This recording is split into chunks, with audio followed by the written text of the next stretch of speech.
Assalamualaikum warahmatullahi wabarakatuh. Hai Arnesia, dan senang sekali di pagi hari ini saya Kang Dasrun balik lagi nih nemenin Arnesia dalam kegiatan atau program Mundur Nusantara, dan saat ini kita di sesi refleksi. Nah, refleksi hari ini Arnesia sangat spesial banget karena saya kehadiran sosok teteh yang luar biasa menginspirasi sesuai dengan tema kita inspirasi, dan teteh yang cantik ini bisa dikatakan seorang duta budaya Bandung. Kenapa dibilang duta? Karena beliau sampai saat ini konsisten banget untuk melestarikan yang namanya budaya perbatikan. Siapa dia? Penasaran bukan Arnesia? Ada Teh Bulan siapa Teh? Prizila. Ini kebetulan Teh Bulannya sudah ada nih ya, Teh Arnesia. Apa kabar Teh Bulan? Baik, alhamdulillah. Sehat ya Teh ya? Aduh, Sehat, terlihat seger hari ini, seceria batik yang sudah dibuat oleh Teh Bulan dan rekan-rekan.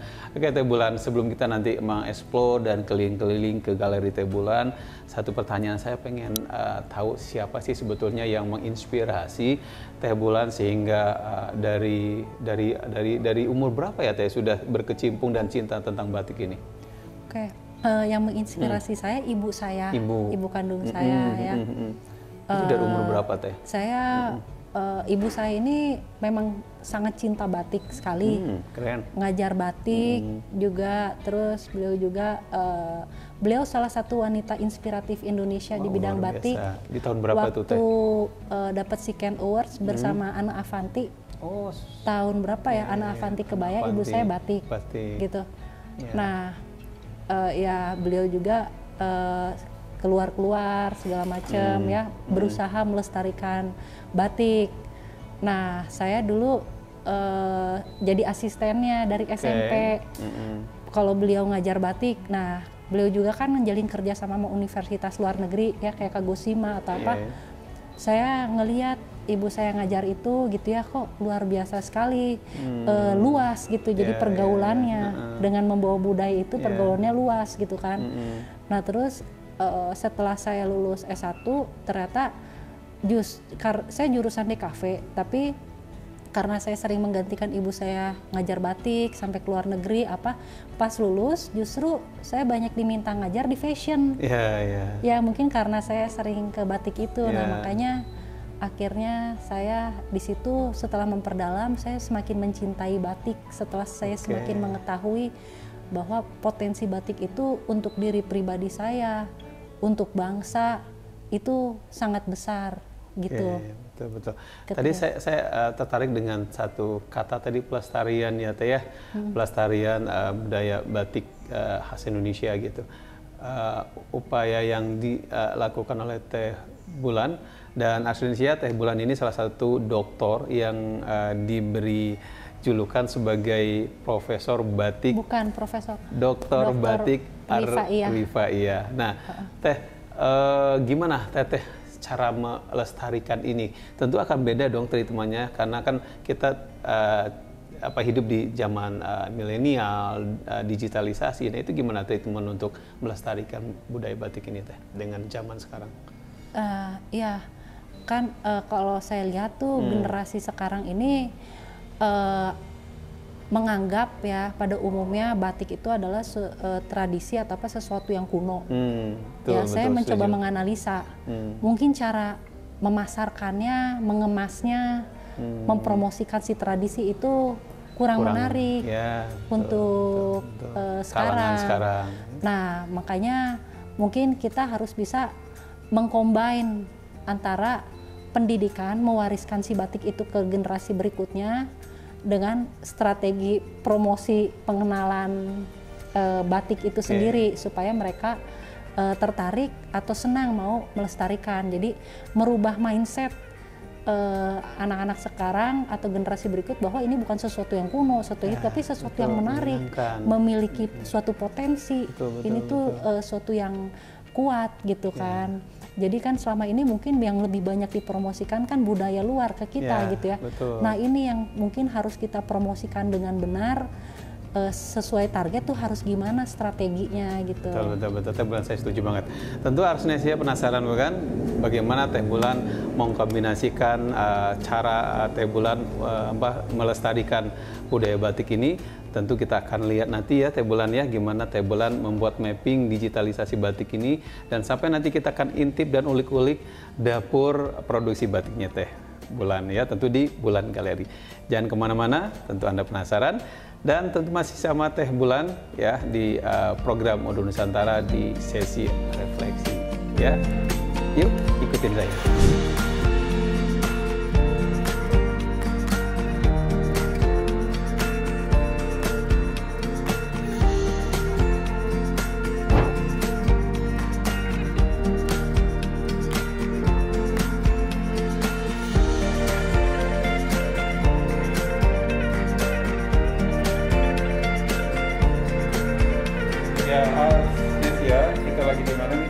Kita ada di Bulan Galeri ya, saat ini kita ada di Bulan Galeri. Pokoknya hari ini kita ngulik banget semua seni-seni yang cantik-cantik di Bandung itu, khususnya dari Tanah Priangan.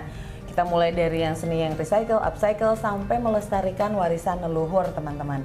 Nah, di sini ada Ibu Bulan Priscilla, beliau ini adalah pemilik dari Bulan Galeri. Dan Bu Bulan hari ini akan mengajak kita berkeliling ke galerinya. Halo Bu Bulan. Halo. Apa kabar? Bu Iris, baik. Alhamdulillah. Senang kenal dengan Bu Iris. Halo. Ini terima kasih banyak loh Bu Bulan, sebelumnya kita boleh jalan-jalan, kita boleh ngobrak-ngabrik ada apa sih di Bulan Galeri biar teman-teman di Modul Nusantara ini, karena semua mahasiswa di Modul Nusantara ini dari Sabang sampai Merauke dan semuanya dari luar Jawa. Oh, gitu Bu Bulan. Dan Teh Iris, sebelum kita mau ngabrak-abrik galerinya Teh Bulan, ini sebetulnya ada di mana nih galerinya Teh Bulan ini? Oh, posisinya ada di jalan? Di jalan apa ya? Jalan Van de Venter nomor 7 Pavilion, Bandung. Oke, jadi Arsnesia catat alamatnya kalau misalnya mau berkunjung, mau cari souvenir-souvenir, oleh-oleh buat pulang kampung, ada di Bulan Galeri. Sama kali boleh dikasih tahu kalau teman-teman mau ngintipin Instagramnya Bu Bulan. Betul banget ya. Bulan. Kalau Instagramnya bulan.galeri. Ya. Bulan.galeri. Galerinya tulisannya Indonesia bukan Inggris. Galeri. Atau bisa ke Bulan Priscilla. Oke. Double L. Jangan khawatir teman-teman, nanti kita tulis di bawah sini ya, dan pastikan kalian follow dan ajakin teman-temannya untuk follow juga, karena kita harus melestarikan budaya warisan leluhur itu sama-sama, nggak bisa sendirian. Oke Bu Bulan, kita ikutin Bu Bulan sekarang, mau jalan kemana? Ya boleh. Dari sini dulu ya. Oke. Ini ruangan kita jual produk-produk di sebelah sini ya. Ini karya-karya dari galeri sendiri, desain saya, atau karya-karya anak magang ya. Jadi kita nerima anak-anak magang juga untuk jurusan tekstil, DKV, multimedia gitu di sini. Nah, di sini juga ada contoh-contoh produk kursus. Jadi kita ngadain juga kursus seni ya. Jadi kursus batik, ikat celup, ya kain segala macem, lukis kaca, ngegambar, semua kita contoh-contohnya ada di sini. Nah, di sini ada tempat antrian. Ini kalau kita muterin mapping tadi, biasanya ngantri, nanti beli tiket di sini, gitu. Oke. Nah, kesini. Ini maaf ya agak berantakan. Nah, ini sebenarnya apa yang lagi kita puter tadi, judul si mappingnya tuh Beyond Batik. Nah, gitu. Nah, kemudian kita masuk ke dalamnya. Nah, di sini yang tadi udah teman-teman lihat ya, di sini tempat kita mapping, ya. Atau kalau lagi ada workshop atau kursus banyak, kita di sini, gitu. Tapi kalau nggak ketampung, kita di halaman tapi pakai tenda, gitu. Nah di sini, nah ini juga disewa juga untuk pameran, gitu. Dan udah pernah berapa kali juga sidang mahasiswa sih S2, S3 gitu di sini. Dari ITB di sini gitu. Belum ngejalin sih kerjasama sama yang lain-lain, mungkin bisa kerjasama nanti sama ini ya. Baik. Pameran, semangat sidang atau apa, ya? talk show, apa bisa small talk show. Nah kalau di sini ruang admin ya, mungkin dinyalin dulu lampunya kali ya. Nah ini ruang saya. Nah, ruang admin tuh yang ini.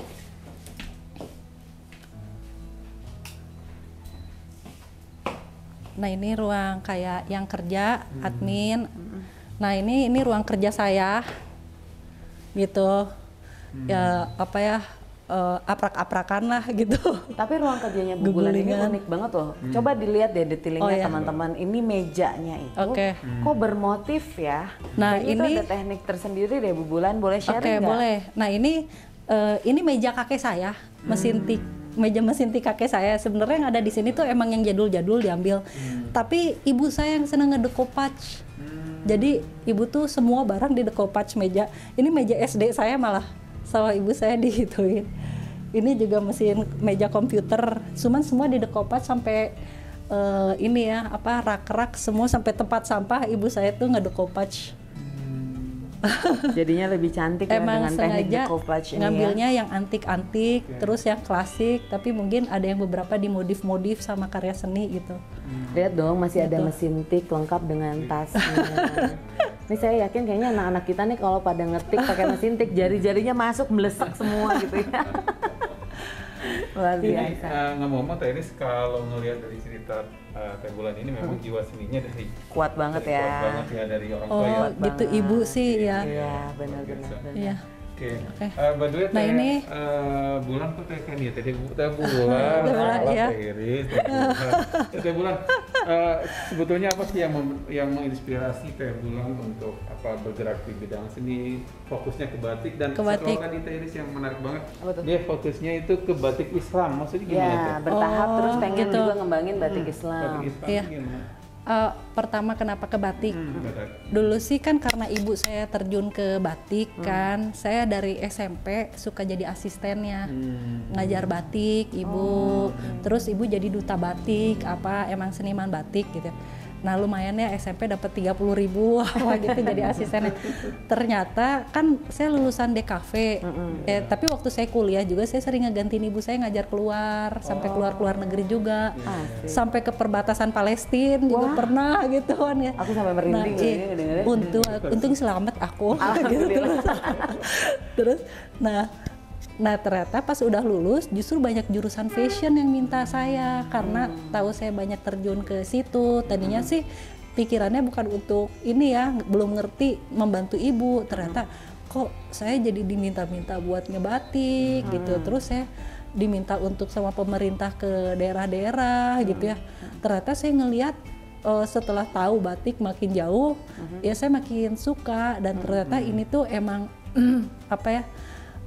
ya Indonesia tuh kaya sama tradisi dan budaya, tapi kan udah mulai makin punah, hilang, bahkan ada serentas batik yang udah nggak ada pengrajin batiknya, bahkan ada cuma tinggal satu orang gitu ya.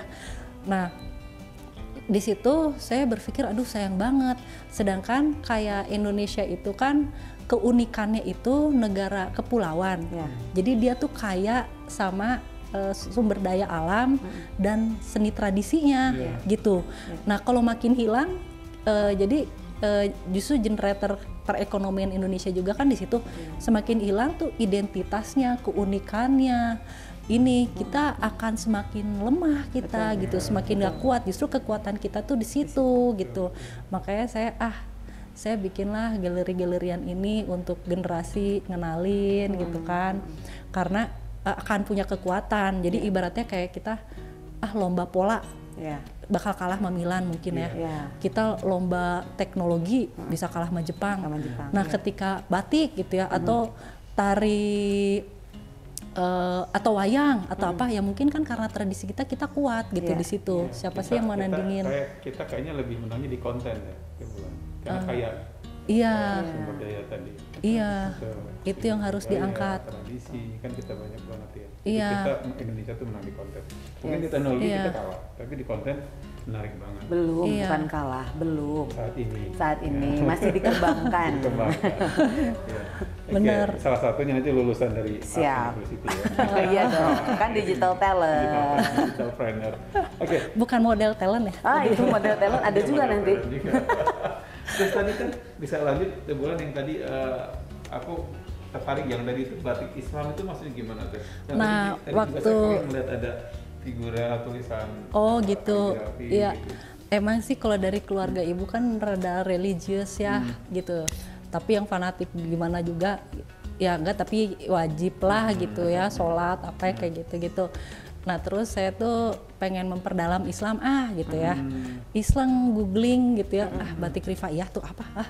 Pas saya coba penelitian waktu saya S2, nggak ada buku referensinya gitu. Jadi cuman ada bukunya Ibu Sukmayi Astuti. Jadi dia itu bikin skripsi dari STSI Solo ya, apa ya lupa ya, dari Solo gitu ya. Saya sampai akhirnya ke sana untuk melihat ininya, tapi cuman ada itu, di luaran tuh nggak ada yang tahu batik Islam ini. Tapi ternyata batik Islam ini itu adalah batik yang dikembangkan oleh Syekh Ahmad Rifai yang itu tuh salah satu pahlawan nasional Indonesia yang diangkat SBY tahun 2004. Nah beliau itu dibuang-buang sampai meninggal waktu zaman penjajahan dulu karena berusaha membenarkan akhlak bangsa Indonesia itu gitu kan. Nah ini sayang udah hampir punah. Terus nggak ada dokumentasinya di toko buku, nggak ada itu. Ya udahlah saya gitu. Makanya waktu saya lulus dari ITB juga, saya dibilangnya dokter batik rifaiyah pertama gitu ya, maksudnya karena gitu, karena emang penuh perjuangannya. Saya hampir mungkin tuh ya 2010 sampai ya hampir 10 tahun 11 tahun lah memperdalam batik rifaiyah ini gitu. Terus iya kan waktu S2, S3 terus kan dana juga lumayan keluar banyak gitu kan. Kualitatif dong ya? Iya kualitatif, tapi saya ada bukan kuantitatifnya juga ada. Saya kualitatif kuantitatif mix sih gitu. Ya mix method. Oke. Keren ya. Saya bilang yang dimaksud batik Islam itu apa, memindahkan huruf hijaiyah Arab ke batik atau gimana? Nah justru uniknya batik rifaiyah itu kan kayak ada batik besurek gitu ya, dari Jambi huruf Arab gitu ya, atau dari Cirebon gitu kan, dia kayak batik ini ya peninggalannya Sunan Gunung Jati gitu kan. Nah kalau ini jadi di Islam itu kan ada ajaran-ajaran yang mungkin sedikit pemahamannya berbeda ya, pro dan kontra gitu ya. Kebanyakan mereka kan ngegambar yang simetris atau menggambar tumbuh-tumbuhan. Nah kalau dari hadisnya itu dibilang dilarang menggambar makhluk hidup kecuali tumbuhan. Nah Syekh Ahmad Rifai, para pengikutnya tuh mengakali artinya bangkai boleh dong, yang mati boleh. Nah akhirnya dia menggambar kayak gini nih, ini pengembangan saya ya sebenarnya ngambil dari batik klasik rifaiyah ya. Jadi ayam dipenggal kan mati gitu loh. Jadi kalau foto-foto juga banget ya. Iya, jadi terus atau tanpa kepala ada kalau di batik klasik rifaiyahnya ada sih tanpa kepala tapi diganti bunga gitu ya. Atau kepalanya dihancurin jadi kayak berdarah. Kayak bangke, itu kan unik ya menurut saya gitu ya, yang nggak ada di batik lainnya gitu kan. Jadi kalau nggak dipenggal dari bagian dada ke atas gitu ya, dia dipecahin kepalanya, dimerahin atau diganti bunga gitu. Kayak ini ya, ini juga kayaknya badan tapi tanpa kepala. Nah ini tuh sebenarnya ngangkat dari batiknya Peloati, batik klasik Peloatinya rifaiyah. Cuman saya bilang ini baik buruk. Nah jadi kalau rifaiyah itu kan dalam banget ya si maknanya si batik itu, kalau orang yang ngerti membaca gambar, mau Candi Borobudur, mau apa gitu ya. Jadi kalau rifaiyah itu kain-kainnya 3 negeri. Ya dulu kan lumayan terkenal ya teknik 3 negeri itu. Cuman kalau mereka menganggap 3 warna itu adalah ajaran yang mereka pegang. Usuluddin, fikih, tasawuf. Jadi tata cara ibadah, hukum Islam sama kedekatan kita hati sama Tuhan gitu kan, ibaratnya kalau dalam ya, dalam dapat seninya, dapat amal untuk mewariskan budayanya, agamanya juga dapat ya, belajar dikit-dikit waktu itu. Skripsi atau tesis, pernah penelitian di sini? Ada sih. Karena ini banyak banget, bisa anak di kafe, anak komunikasi luar biasa di sini. Iya. Bisa jadikan wadah riset gitu. Inkubasi buat riset, betul. Oke, ini juga Teh Bulan tuh kita bisa nyobain juga loh di sini bikin batik, ngebatik, kegiatannya gitu ya, Teh Bulan ya? Bisa. Kan ada kursus batik juga di sini. Ada yang lagi ngebatik juga. Nah, boleh tuh kayak kita ngintip yang lagi ngebatik teh Bunda. Kita lihat dapurnya. Tadi kita sengaja bikin. Nah, biasanya kalau anak SMK atau apa, atau yang anak tekstil mau ngebatik, gudang ada di sana. Biasanya kain apa semua yang tadi kita di lorong. Tapi kalau bahan kimia apa semua kayak gitu di sini. Oke, ini semua bahan-bahan kimia, warna-warna. Warna-warna. Terus kalau itu apa yang kayu-kayu itu? Ini buat nanti pas pencelupan. Pewarnaan oke. batik dicelup gitu. Kalau ini ikonik banget nih kayak gini. Ini apa ini? Ini sih tadinya karena pandemi. Oke. Beli kendi kayak gini buat cuci tangan. Oh ya Allah. Dasarnya nyari yang unik-unik aku. Iya dikirain tuh ini tuh salah satu alat yang dipakai dalam mewarnai entah apa gitu ya. Ya kan gitu aku kan nanya. Tapi memang harus unik ya. Iya. Unik. Tuh, Nah. bikin sorabi Kang Dasrun. Oh iya itu. Itu buat ini ya, canting ya, buat manasin Ya mana ini lilin. iya buat manasin lilin. Buat manasin lilin Iya. ya, pakai wajan-wajan kecil. Terus itu yang digantung-gantung itu cantingnya. Cantingnya kalau mau lihat bisa nih. Boleh tuh lihat cantingnya teman-teman. Nah ini cantingnya. Nah ini canting. Nah Itu wadah, wajannya. wajan buat ininya. Bisa Perlengkapannya. dijelasin Teh Bulan canting itu apa? Oh, Mungkin iya. anak-anak juga nggak pada Iya. ngerti semua ya. Iya. Nah ini tuh canting ya. Nanti jadi kan aku jelasin kayak definisi batiknya itu sendiri. Ya. Sekarang aja atau nanti? Nanti aja bareng. Oke. Nanti bareng sambil rekam Nah, ya, oke. Nah, terus ini wajan buat pembatikan. Biasanya tuh udah ada malam-malam di dalam sini tuh, bentar ya. Nah, ini wajan buat pembatikan. Nah, ini ada malam. Ada malam di dalam sini. Ini malamnya. Nanti dipanasin, meleleh, dipakai buat menggambar. Gitu, iya. Nah, Kalau anaknya malam kayak main. Nah, jadi nanti kalau udah sorry. Oke, jadi nanti kalau udah selesai digambar, diwarna. Nah, pewarnaan itu bisa dicolet langsung pakai kuas atau dicelup. Nah, itu pakai kimia, pakai segala gitu. Jadi bukan kayak pewarna biasa. Pewarnaan batik itu paling rumit kalau untuk pengolahan kain. Gitu. Oke. Jadi kita paham kenapa batik tuh harganya bisa selangit ya, gitu semakin kompleks. Nge-waxnya. Sulit. Iya. Betul-betul. Iya. Oke. Oke. Kita langsung ke dapur.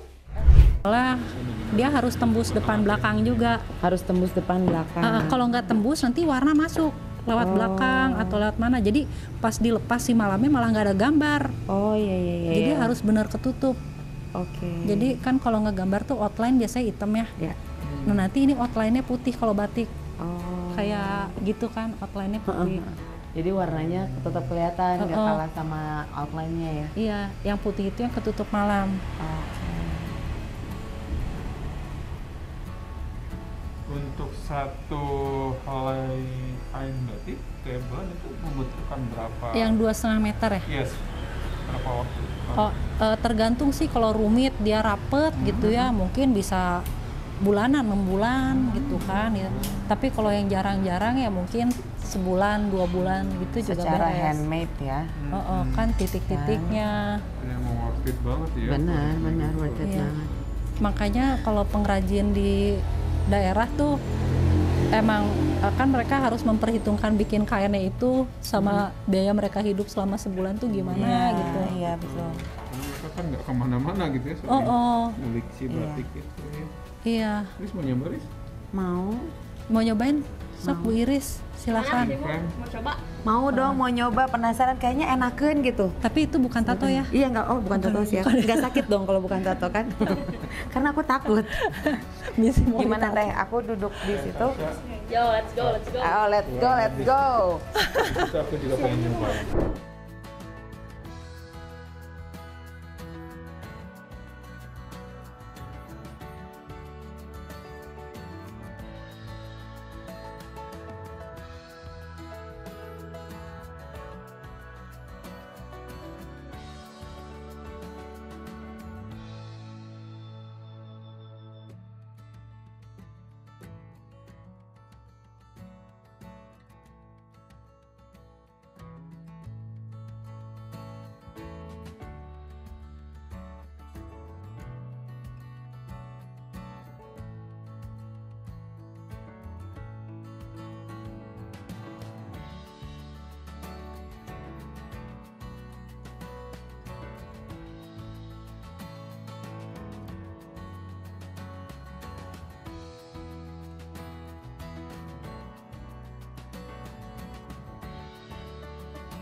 Dan dia sangat concern banget dengan perbatikan. Dan ini bentuk dari implementasi dari pewarisan batik Indonesia. Wah, keren banget. Benar, saya amazing banget nih sampai terus speechless, saya nggak bisa ngomong apa-apa lagi Mas Messi ini. Coba aku terusin lagi ya nih ya. Oke, ini nggak boleh netes nih. Aku mau kirim ke FKD. Pak Dekan sedang bertugas. Lu jangan jelasnya ya, Riz. Hah? Gambarnya. Gambar apa? Udah lu jangan sambil ketawa-ketawa, konsentrasi kayak gitu. Husu. Gue mau laporan sama Kak Prodi. Oke. Ini sih sebetulnya kayaknya gampang gitu ya Asnisa, cuma pas dipraktekin itu butuh apa ya? Senada dan seirama dengan napas kita gitu. Jadi kalau senada dan seirama nih nggak akan lurus nih.